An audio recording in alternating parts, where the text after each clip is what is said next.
ನಾವು ಕೂಡ ಪುಡುತಮ್ಮ ದೇವಸ್ಥಾನಕ್ಕೆ ಹೋಗ್ತಾ ಇದ್ದೀವಿ. ಇದು ನೋಡ್ತಾ ಇರ್ಬೋದು, ಇದು ಎಂಟ್ರೆನ್ಸು. ಕಾಲು ತೊಳ್ಕೊಂಡು ಹೋಗೋದಕ್ಕೆ ಮುಂದೆನೇ ನೀರೆಲ್ಲ ಇದೆ. ಇದು ಎಂಟ್ರೆನ್ಸ್ ಮುಂದೆ.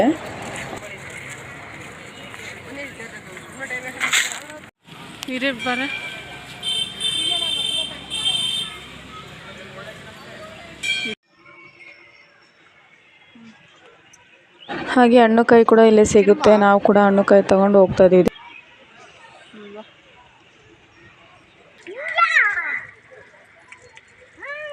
ಅಲ್ಲಿ ಕೂಡ ಟ್ಯಾಂಕಲ್ಲಿ ನೀರು ಇರುತ್ತೆ. ನಾವು ಕೈ ಕಾಲೆಲ್ಲ ತೊಳ್ಕೊಂಡು ದೇವಸ್ಥಾನಕ್ಕೆ ಬಂದ್ವಿ.